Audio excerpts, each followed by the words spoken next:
Well, welcome again. And now we'll go to the second part of this afternoon's discussion.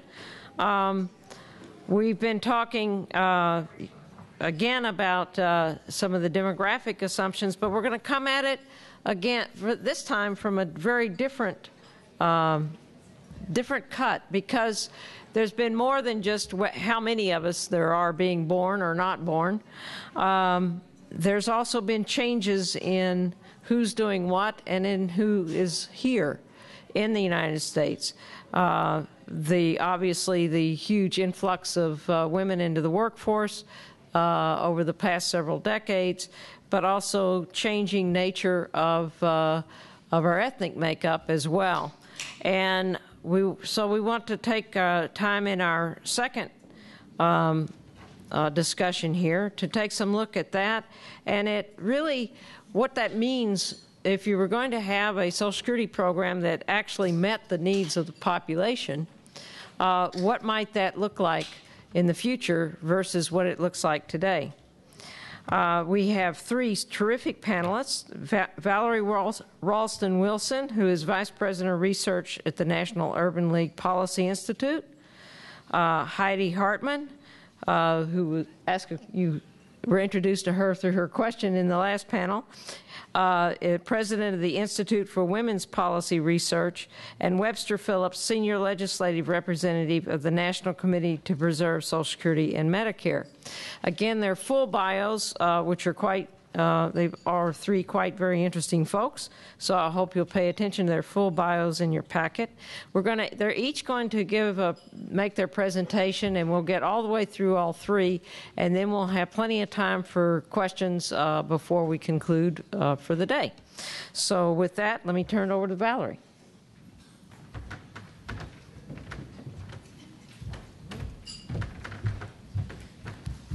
Good afternoon. Thanks, Janice, for the lovely introduction. And I also would like to just thank NASI for convening this panel this afternoon. I think it's very important, in addition to talking about recommendations for strengthening Social Security, to also begin to have a discussion about how to make the program work for Social Security beneficiaries, and also to look at ways in which the program can actually be expanded to improve the adequacy of benefits. So part of what I will be talking about today is a specific plan that the Commission to Modernize Social Security developed last year that addresses both sides of the issue, both improving solvency of the program as well as improving benefit adequacy. All right. So the name of the report that we produced is Plan for a New Future. I will show the cover. The Impact of Social Security Reform on People of Color. And so, as I mentioned, this is a result of a convening by the Insight Center for Community Economic Development and Global Policy Solutions. They convened a group of folks representing various ethnic minority communities, including African Americans, Asian Americans, and Pacific Islanders, Latinos, and Native Americans.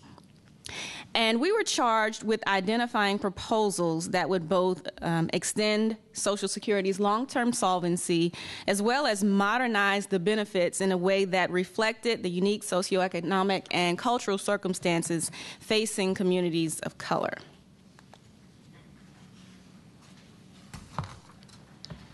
So why the need to modernize Social Security? I think in this audience, the answer to that question is probably pretty obvious, but again, the issue of overall solvency, which currently is projected to pay full guaranteed benefits through 2033.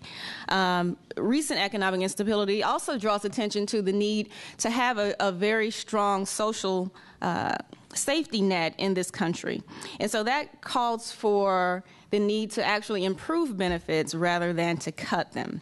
And then finally, and probably the reason that brought us together for this particular report is the fact that the demographics of the U.S. population have changed dramatically since the program began, and will continue to change even more over the next generation or so. So we know that solvency is not a new issue, that we've seen this coming for some time. But as the date draws closer, there's more attention to real solutions to this problem. And the economic crisis has taught us that the idea of converting to a completely privatized system would not be a good idea and would neither be realistic. And then finally, effectiveness of the program will depend on how well it serves the American workforce, again, which will undoubtedly reflect the makeup of the population.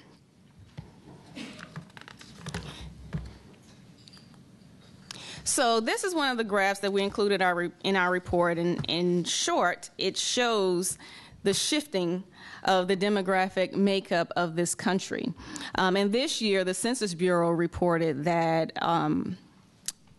for the first time, 49.6% of all births in the 12-month period that ended in July were to non-Hispanic whites, whereas 50.4% were to ethnic minorities. That includes Hispanics, African Americans, and Asians. So we've already begun to see, when we look at the demographics of births in this country, we've already begun to see that change taking place. And so as the U.S. transitions to a majority-minority population, any changes to the Social Security program must consider the impact on workers and families of color who tend to be more vulnerable to economic stability and far less likely to have intergenerational wealth transfers that would help to support a lot of the contingencies that Social Security is intended to provide.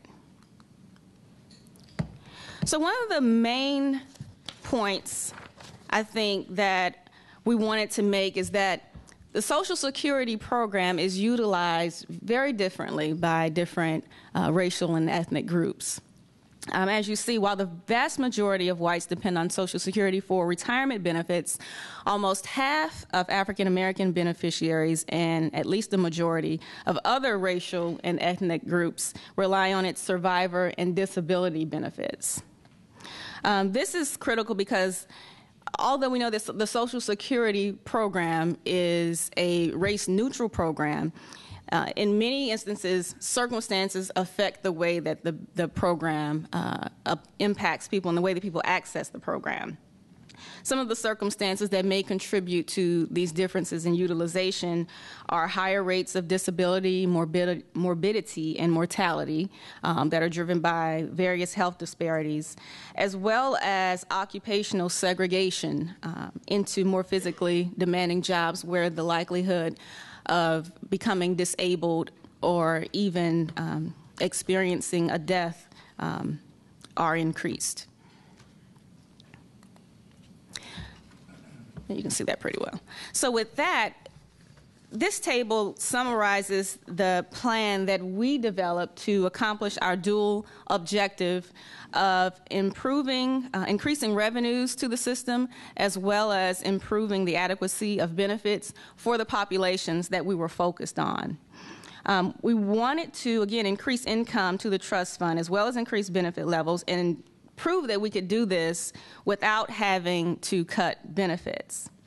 At the time, we were working with the figures from the 2011 trustees report, and we used cost estimates for the options that are outlined here from NASI's report, Fixing Social Security, Adequate Benefits, Adequate Financing.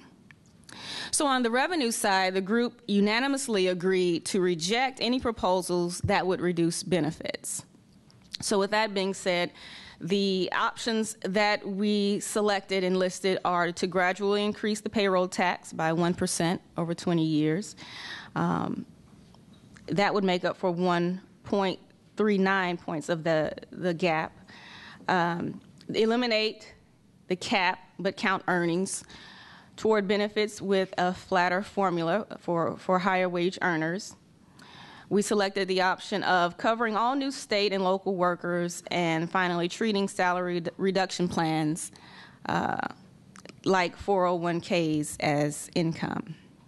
On the adequacy side, we were driven primarily by the desire to provide additional support For those who live longer, that was an issue that was relevant, especially for Latino and Asian communities. We wanted to provide additional support for low-wage earners, for caregivers, which in many cases are predominantly female, and also for children of deceased workers who were interested in investing in their future. And so our options on that side included increasing benefits by a uniform amount at age 85, to pay widowed spouses 75% benefit with average earner benefit cap, to provide 5 years of dependent care credits at half of the average wage, and update the special minimum benefit to 125% of poverty at the full benefit age, and to index these to wages. Again, I mentioned reinstating the student benefit for the sake of the children of deceased workers who are interested in investing in their human capital. And then an across-the-board uniform benefit increase which would be 5% of the average benefit amount. Now, of course, since we have released this report, we've gotten new numbers. So whereas we actually ended up with a little left over, since the numbers have been updated, that has changed. So some of the discussions that we've been having about how we might adjust our recommendations included, well, the decision that we came to was the best way to do this would be to increase the amount of the payroll tax increase. So to go from that 1% to 1.1% and still over the 20 years. We left everything else in place. And with that, we came out with a balance of 0.02 that was left over. So that summarizes some of the recommendations that our Commission to Modernize Social Security developed. This is just a little additional information. The report is available. We have a website called modernizesocialsecurity.org. You can download the full report there, as well as look at other information that is pertinent to the communities that this report is focused on. And then the National Urban League has also created an educational brochure specifically for African Americans to help address some of these issues among our constituency and to educate people about what's happening in terms of the solvency of Social Security, to educate people on the adequacy of benefits, eligibility, a lot of the basic information.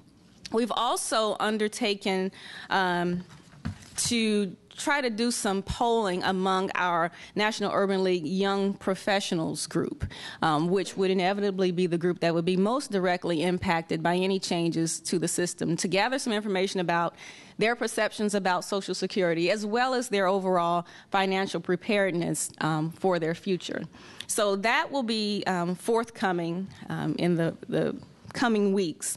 We hope to see what the results of that was, as a way to help promote the work that we want to continue to do around educating people about Social Security and advocating for strengthening the program moving forward. Thank you.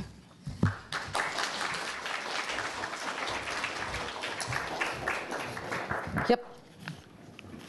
Next is Heidi.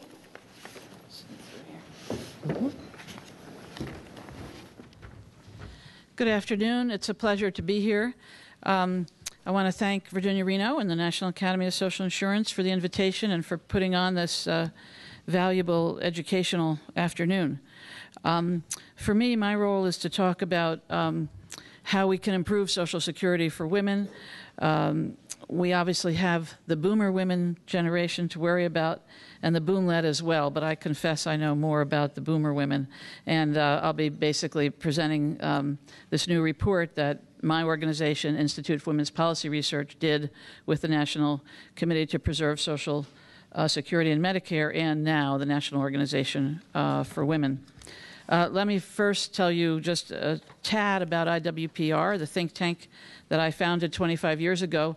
And I erred when I said that I had had spent 25 years in Washington. Actually, I've spent 36 years in Washington, but the number 25 was on my mind because it's been 25 years since I founded the Institute for Women's Policy Research. And these are the areas in which you work. And as you can see, all of these are very much related to the issues of Social Security. And really, we have been working on Social Security since the beginning, when our research associate, Lois Shaw, first did a report for the Social Security Administration on what makes older women poor. And for the last 15 years, I've also been working a lot on it myself. The main issue for women, I think, is this other part of the economy that I like to call the care economy. And for those who haven't been following it, I just came from a conference on work and family up in New York City, and the care work and the care economy and care work studies, it's like, you know, all the rage. It's just the part of the economy we often don't think about. It's very much associated with women, but of course the point of problematizing it is to make us realize it's not just women's work, it's work that all of society has to do. So even when women move from the home to the marketplace, they continue to do a large majority of the care work in the marketplace and at home. And that is the nub of the issue for women when it comes to how the Social Security system works for them. So the problem for women, as we can see here, is that they basically earn less money than men, even when they work for pay. They tend to work fewer years of their lifetimes, fewer hours per year, and they even earn less per hour. We did one study using the panel study of income dynamics that showed that across 15 years, and these were pretty much baby boom age women, and the data that we looked at stopped in 1998, the typical woman earned only about 38% of what the typical man earned over those 15 years. So if we assume that, you know, most of the lifetime was like that, we're really showing that on average women still are earning much less than men. So everything you hear and read about how 40% of married couples are supported by a higher earning wife, as far as I can see, that's not true. That's true at like one point in time, but it's not true over the whole lifetime of that marriage. Sure, there are some women out earning husbands for sure, but probably not as many as the sort of media are hyping now, despite the recession, which did cost more men's jobs than women's, but also as the recession has caught up to women in the public sector, now we are seeing that both men and women lost a lot of jobs. And fundamentally, women still spend more time on family care. And just look at the pictures in this next slide. I kind of love these. Up at the top, you see 3 boomer women who were obviously all working in the 1980s. I think they have pretty big shoulder pads there, but anyway. Even those women in that last equation that I told you, they only earned 38% of the typical man, those women worked twice as much as their moms. So that's already accounting for the fact that boomer women worked so much more than their mothers, and that they got more education, and that they earned more. But here's something that affects boomer women that didn't affect their moms. They married less, they divorced more, they had fewer children, and they had children outside marriage. So many fewer of them, I don't know if that's supposed to be Betty Crocker or whom, but many fewer of them spent their lives making chocolate cake full-time in the kitchen every day. And non-marriage has been particularly high. I'm not sure Valerie mentioned this, but it's particularly great to be here on a panel with Valerie. Non-marriage is especially high for black women. This chart's a little bit hard to read, but you can look at the, do we have a red dot here somewhere? Or I don't know, maybe I can't make that work from here. The first column, never married, is the highest for black women, higher than it is for Hispanic women or white women, whom you can't see on the chart. Married once and still is the second set of columns. That's the lowest for black women, fairly high for Hispanic women, highest for white women. And remarried and still remarried, quite low for black and Hispanic women, highest for white women. Ever divorced is quite high for black and white women, lowest for Hispanic women, and ever widowed is highest for black women. So black women in particular, but also other women of color, have an especially high rate of non-marriage. Well, what does that mean? Well, the way the Social Security works for women is basically it's helpful to be married. And if you're not, it's a problem. Obviously, many people here know the basics. It is based on your highest 35 years of earnings. You have 0 earnings years, brings the average down. So this affects a lot of women because of that time they've spent caregiving.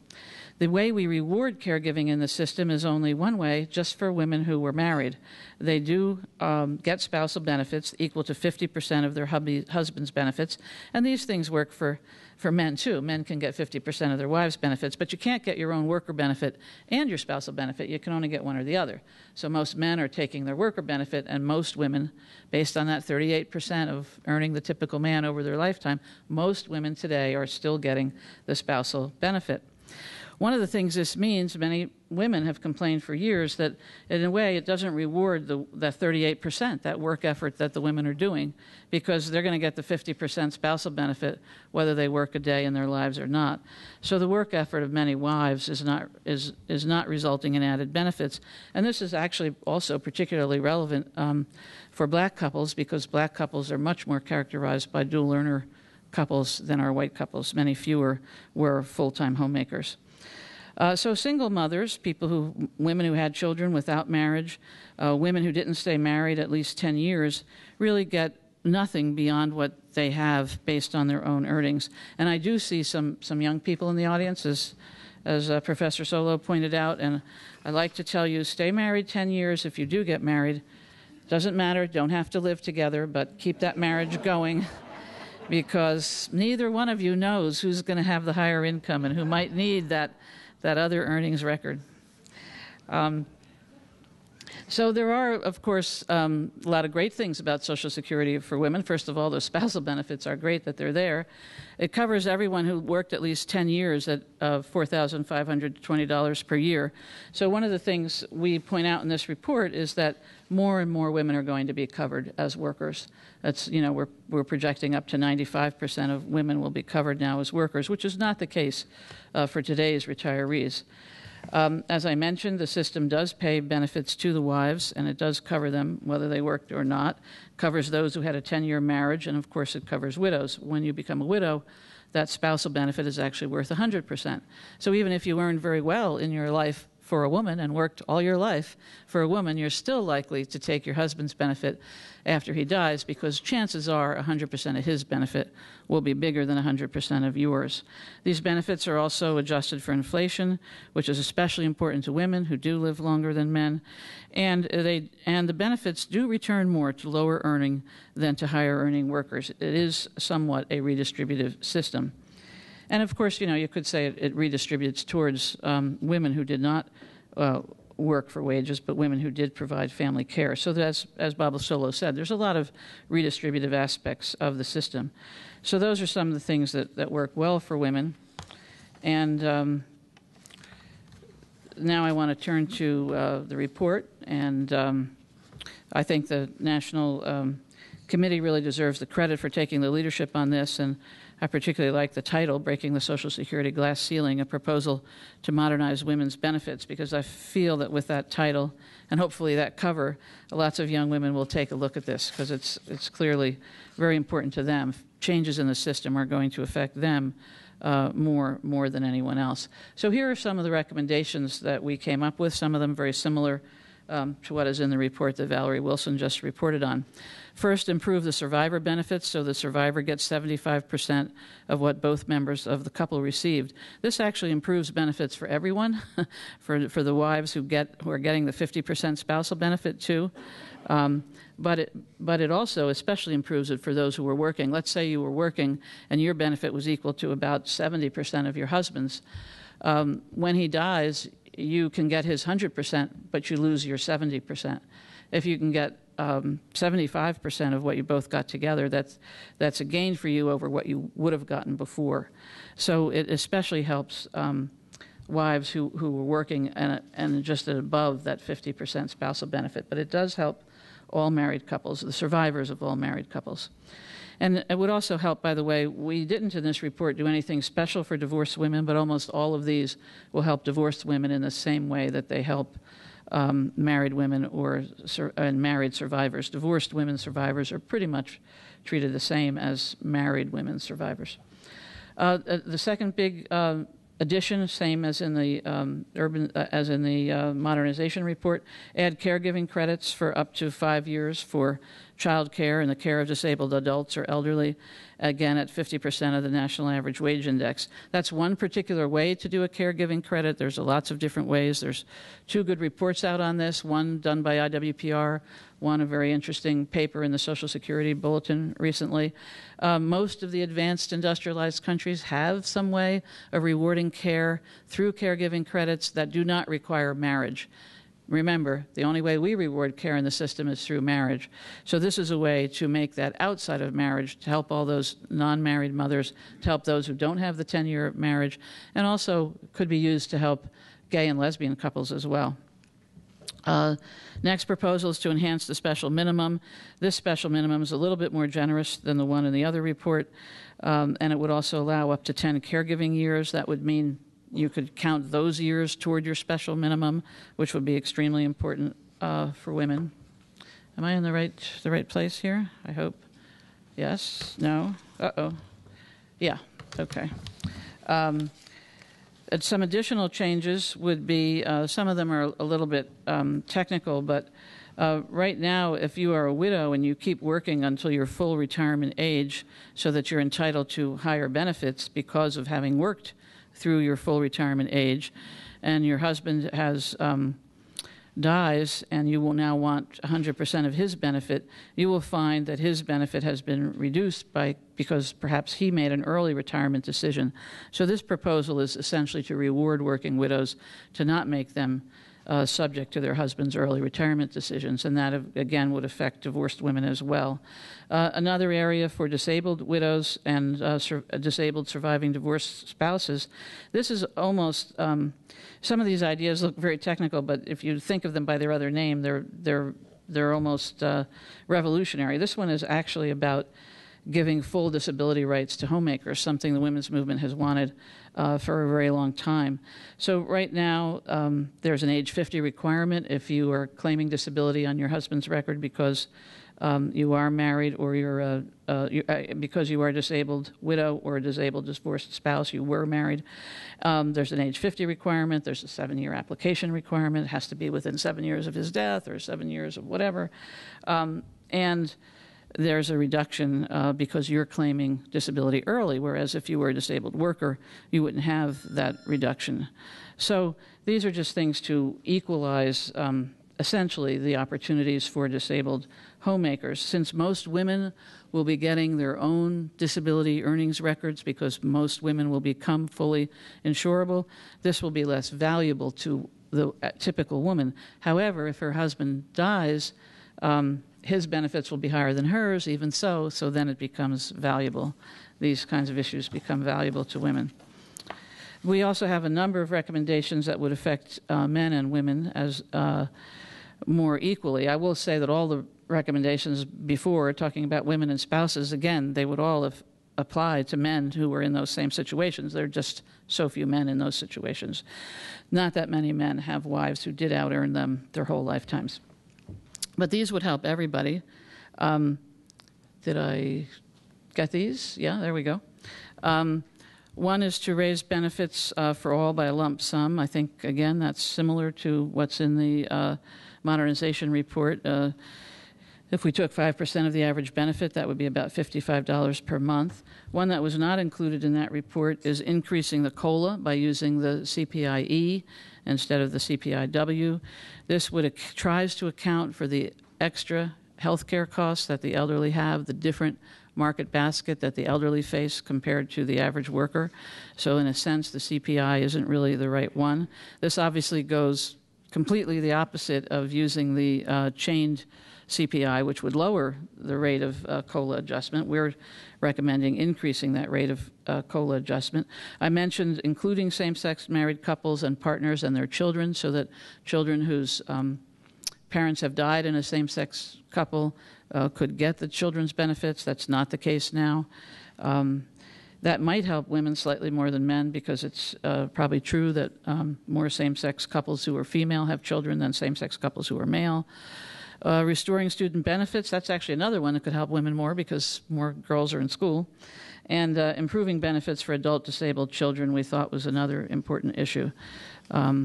So that's it. I'm wrapping up. I'm just using up all my time. This is our summary of our particular benefits and our the particular cost of them, and I know Phillips is going to be talking more about the pay-fors for all of this. You might want to take a look, though, that number 6 and 8 are the most expensive, strengthening the COLA and improving the basic benefit for all beneficiaries, and that's because they would help everyone all the years of their retirement.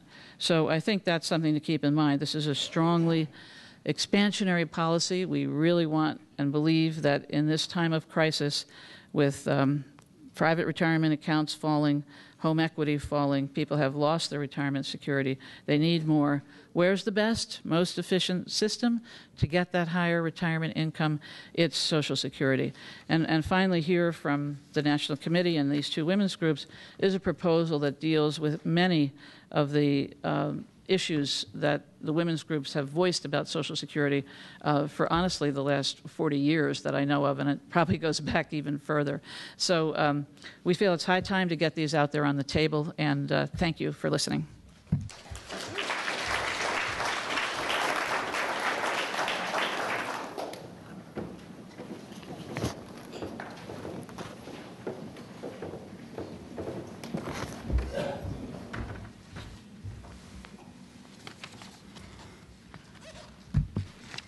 Good afternoon, everyone. I am keenly aware that I am bringing up the rear of the train this afternoon, and I'm standing between y'all and whatever you have planned for the rest of the day. And I promise I'll be brief, and I will be helped in that effort by the fact that much of what I have to say has already, to some extent or another, been referred to by either one of the panels here or the earlier panel in discussing options to improve Social Security and to try to close the actuarial deficit that has developed in the program. But I would like to thank the organizers of today's conference for inviting me to participate in this panel discussion, getting Social Security back on track financially and improving it so that it will better meet the needs of retirees in the future is extremely important. And as both Valerie and Heidi have shown in their presentations, there is still work to be done. As it has been since its inception, Social Security has to continue to evolve to meet the changing needs of the American people, and the reports that you've heard summarized this afternoon illustrate some of the ways that evolution can take place. And they have explained, I believe, where the sort of the chinks in the armor of the program are and how we might go about fixing those chinks. My focus this afternoon is to talk about how we pay the bill. Both reports have included offsets that if they were to be enacted would pay for the cost of improving the program and closing the actuarial deficit. I think, unfortunately for both of us, we had a target fixed when we were writing our reports and publishing our reports, and then the target moved. So we saw the deficit go from 2.22 to 2.67, and so that has some effect in terms of whether the numbers all add up exactly the way we would like them to add up. But before I discuss the financial options that are included in these two reports, I'd like to talk just a moment more broadly about the matter of focusing on the views of what the American people think about Social Security and how we might go about improving it. My organization, the National Committee to Preserve Social Security and Medicare, has conducted polling or has commissioned organizations to conduct polling for us, and the results are quite, I think, illuminating in terms of where the American people are. According to that polling, American voters, I have to read this because I'll get the numbers wrong, so forgive me here. we had polling that was conducted by two firms, American Viewpoint, which works mainly for Republican candidates, and Lake Research Partners, a firm that works mainly with Democrats. They found that opposition to cutting Social Security is strong across party lines. Doesn't matter. 82% of Democrats, 73% of independents, and 58% of Republicans are opposed to cutting Social Security. Similarly, they found out that 72% of voters oppose means testing Social Security, 66% oppose changing the cost of living formula, and 65% oppose increasing the retirement age, although there are some small minorities in each that do approve of those. On the other hand, 71% of Americans express support for requiring higher earners to pay Social Security taxes on their earnings that exceed the taxable maximum, which is currently $110,100. So with those views and with those attitudes in mind, let's talk briefly, and I do mean briefly because, as I said, almost all of these issues have been discussed before. Here are some of the proposals that we have included that you will find included in both the reports that seek to close the deficit and to pay for these improvements. And the first one is the gradual elimination of the earnings limit, which is right now, as I said, $110,100. It would be accomplished along the lines, I believe, of what Senator Hartmann has proposed in a bill that he has introduced, where you would gradually phase in the tax, and so that you would go from a tax of 0, as is currently the case, for earnings in excess of $110,100, to over a 10-year period, raising that tax up in increments to the full 12.4%. 6.2 for employers and 6.2 for employees. Our proposal would use those extra earnings to allow for an increase in benefits. Flatter formula, to be sure. Somewhere between 3 and 5% are the options that have been discussed as a replacement rate for those earnings that exceed the taxable maximum. So that's one of the options that we have find that are common to these two reports. The second one is a gradual increase in the contribution rate. I call this the 50-cent option, and I'm not talking about rap singers here. I'm talking about the out-of-pocket for a worker, an average worker earning about $50,000 per week, that would flow from an increase that's phased in over a 10-year period of 1% of the payroll tax. It works out to about 50 cents per week. The third one is an interaction of 1 and 2. Obviously, if you eliminate the taxable maximum and then you raise the tax, there will be some interaction between these two that will produce additional offsets for the program, and indeed that does happen. As the actuaries, we believe informally have advised us, is somewhere around in the neighborhood of 0.28% of payroll. Then we propose treating all salary reduction plans as though they were 401k plans. And for the uninitiated, that means that that money that you are using that's currently completely tax-free to pay for your transportation costs or your parking space cost, and you have a flexible savings account that allows you to put money into that and avoid taxes on it, you'd still avoid the tax, the income taxes on the money set aside for that purpose, but you'd contribute to Social Security. And of course, you'd get credit for those earnings as well. Because currently, if you set aside, like myself, it costs me $175 a month to go back and forth between Baltimore, Maryland, and Washington, D.C. And so I think currently I'm able to take $125 out of my, put it into a flexible savings account and avoid Social Security and income taxes on that $125 a month. But my creditable earnings is reduced by that amount, as it would be yours.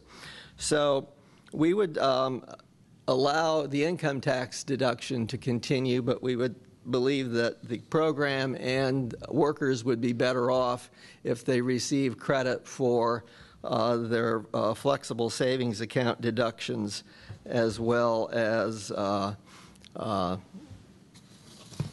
they do with the 401ks, where that money doesn't reduce your benefit or the wages that are used in calculating your benefit.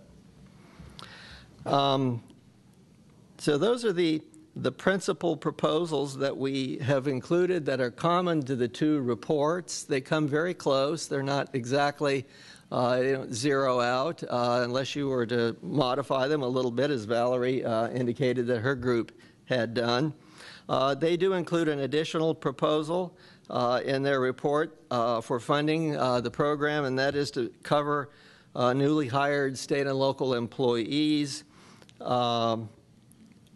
They currently, there are I think 14 states, but that number may have changed, and so I apologize if it's a little bit out of date, that do not cover their employees for Social Security, and covering the newly hired ones would increase program funding by about 0.17% of payroll. So those are the options that we identified when we did our report. We wanted to demonstrate something by doing this, and we wanted to demonstrate that it's possible to bring Social Security's finances into balance and fund a significant list of improvements to the program that would make it stronger and a more effective bulwark for women and communities of color than it already is. And we owe it to future generations of Americans to leave them with a program that better meets their needs. The notion is well established amongst policymakers that the only option that is available for bringing Social Security's program into balance are benefit reductions.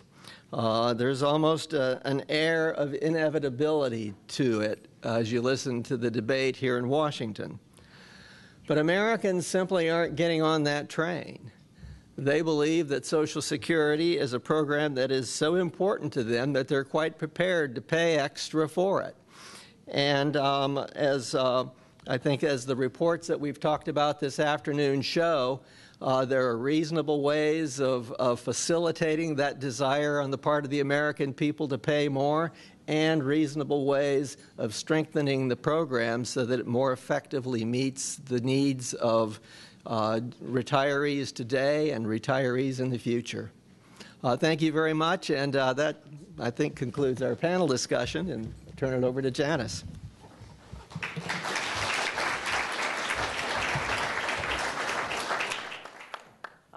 The mic is over there, and the floor is open for questions while people head toward the mic. I would just make one comment, a historical comment about as we go forward in this debate, the whole idea that, well, in order to get the program back into balance, do we increase the money coming in?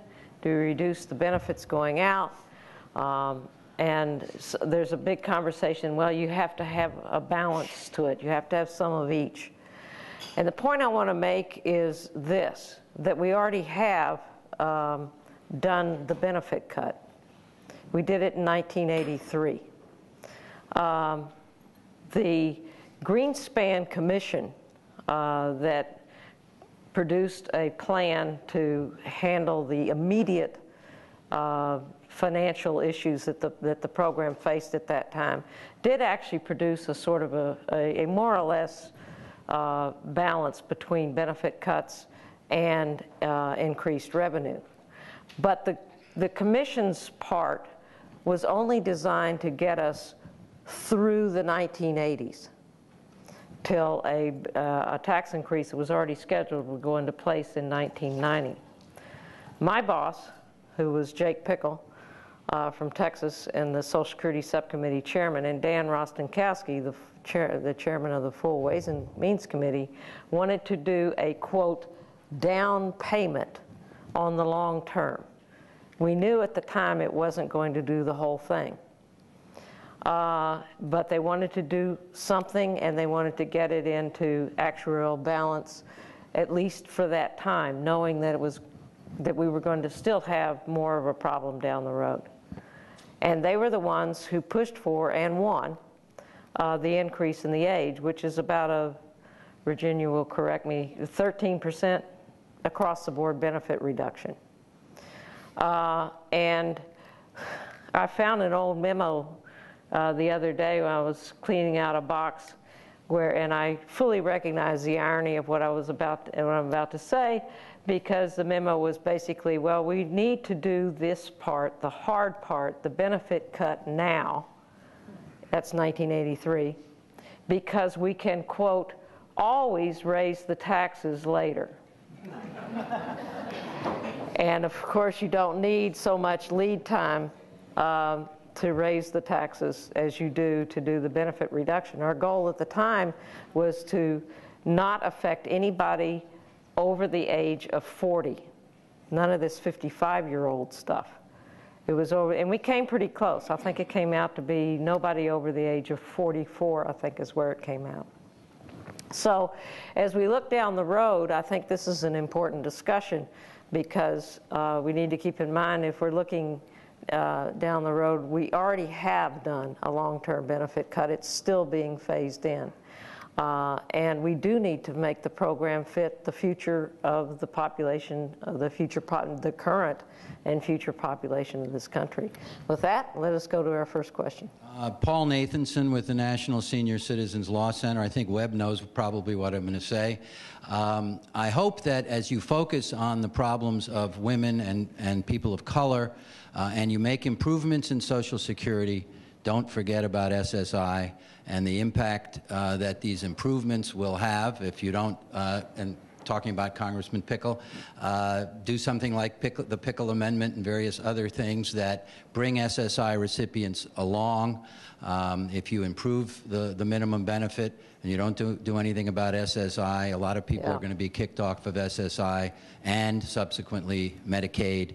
I know this is a program about social insurance, but I mean, I really hope you don't forget in whatever you produce about SSI. Thank you. I will say in our report, we do have a section at the end that talks about SSI as well, and the importance of making sure that the benefits there remain adequate for those populations. And we have in our report a proposal, and it's probably not adequate, but it addresses the point that Paul is talking about. And that is the general income exclusion in SSI, which currently is $20, and it was $20 in 1972 when the legislation was enacted. And if you inflate $1972 for growth in wages, I'm sorry, for the CPI. I tried to do this with growth in wages and couldn't find a calculator on the internet. It comes up to about $110 or thereabouts. And that exclusion, so let's say if you have $500 from Social Security and the exclusion was to be $110, then you'd only have $390 deducted from the maximum amount that you could get from SSI. And so keeping those dollar amounts in balance is really important, because if you start cutting people off of SSI, you're going to start making it more difficult for them to qualify for Medicaid and a wide variety of other assistance programs for which they become automatically eligible if they're eligible to SSI. Hi, Brandon Miller from U.S. Department of Labor, Workers' Comp. So we talk about benefit cuts, and I think that's one way to slice and dice it, but I think the cuts in the amendments or the proposals are really a benefit restructuring to future beneficiaries. And as in 1983, when we made the last change, I was 21 at the time, so I was told that, okay, now you're 65 to get benefits, now you're going to have to wait till 67. So it certainly impacts some people, but I think if you do it now, you've got 55 years to change the behavior of people and plan for those changes in benefits. So I don't know if it's really a benefit cut, but necessarily a restructuring and for future beneficiaries. Nobody wants to cut current beneficiaries' benefits, but this is for future beneficiaries. What is the it? I'm not getting the it. The it? Yeah. Like raising the retirement age? Yeah, raising the retirement age. So everybody wants to, take that out of the mix, and I think that's a reasonable. Yeah, I think I go back to Hank's comments from the earlier discussion. What your retirement age is it's confusing. It's a confusing term because what we do is what's the benefit at age 62? Right. And under the changes that we made in '83, that benefit is significantly lower. And then it goes up each year you wait. But the point is that at each point, 63, 64, 65, it's lower than it was before. That's right, but it's not a current beneficiary receiving less in the future. It's somebody who's still in the workforce who can plan for a reduced benefit at some point. Hopefully, that would be the case. But again, this is not all the way in effect. I don't think we really know what the impact is. But I don't think we should shy away from talking about that. I mean, it appears here we can have more benefits, pay for it all. But I mean, that could be part of the.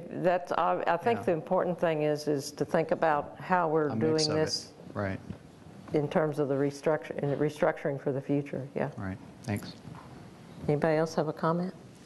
Well, I would just say that, yeah, you really want to point out that we could talk about some benefit cuts which would affect current retirees.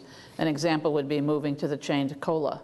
That would very much affect those who have already retired, whereas the ones you were talking about when they were put in back in the 80s, they did not affect current retirees. And so you're just trying to draw a distinction between those two kinds of cuts, essentially. There were provisions of the commission that wound up in the final bill, such as the delay in the COLA and other things like that, that did affect current retirees. Did affect current retirees back then. Right. Mickey Wade, AARP, again. I would like to make a quick comment and a question. The comment is that for an increase in the full retirement age, it's across the benefit cut for retirees, but not necessarily the disabled won't be affected. And for widows, it could actually help some widows out who wait to receive a widow benefit, because the maximum reduction for widow benefits is 28.5%. If you increase the full retirement age, you're basically increasing the amount of months between age 60 and the full retirement age, which means there's going to be a smaller reduction for each month. So a widow who waits 5 months to receive a benefit is actually going to receive a higher benefit if the NRA is 67 than it would be at 66 or 65. And that's something that's really not talked about a whole lot. But the actual question is to Heidi. You mentioned in your presentation about the disparity in pay between men and women. But when the equal pay legislation was out, I sort of heard a different side that said, well, when you look at wages specifically and wages within occupations, there's not that much of a disparity between gender. Can you comment on that at all? Yeah. I noticed that poor President Obama got one Pinocchio from Glenn Kessler in the Washington Post for using Census Bureau data. President Obama said that, full-time year-round earnings of women compared to men at the median is only 77%. And Glenn Kessler gave him a Pinocchio for that. That data is exactly from the Census Bureau. And Glenn Kessler's point was, well, you could have used 81%, which is the BLS data for weekly earnings, for those who work full-time weekly, but not necessarily all year round. And he didn't pick the highest ratio he could have, so he gets one Pinocchio. Well, yeah, if he had looked at school teachers, he could have used 97%. And if he had looked at all men and women in the economy, he could have used like 65%.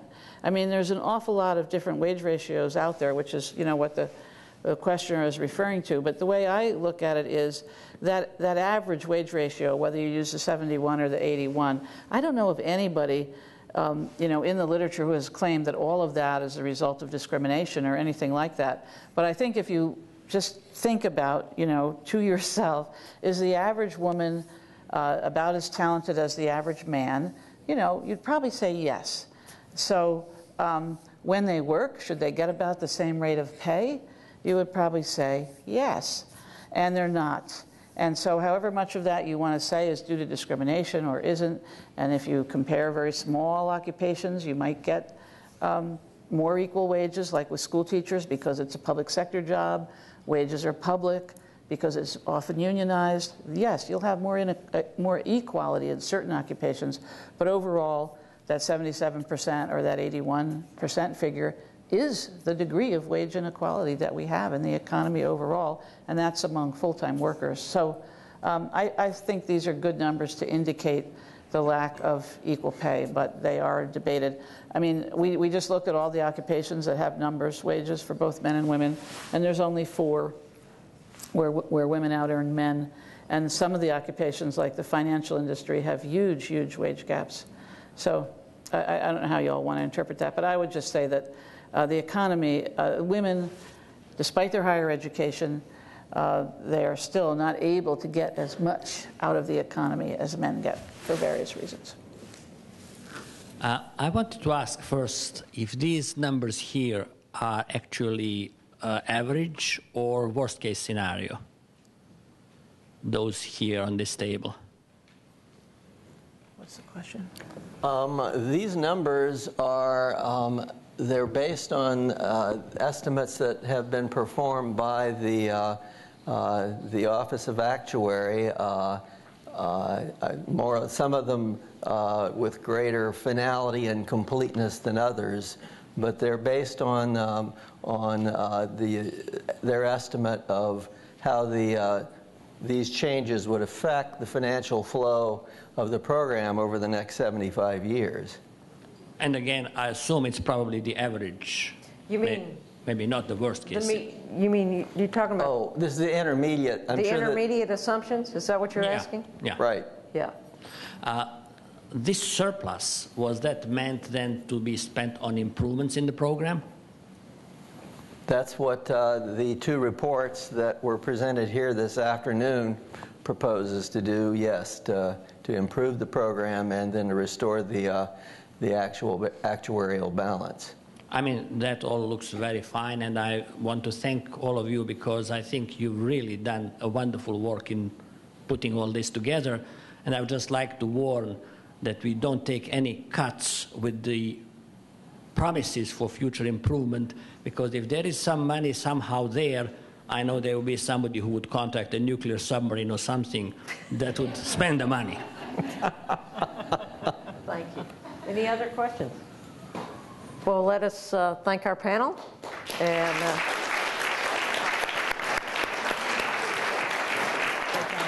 And I'll remind you, there's a blue form in your packet for your comments, and including your ideas for future things you would like to hear us talk about. Let's see. They didn't tell me what happens next. Are we simply dismissed? There's a reception. We are dismissed, and those who are coming to the reception, it starts at 5:30. Those who are coming to the reception, it starts at 5:30.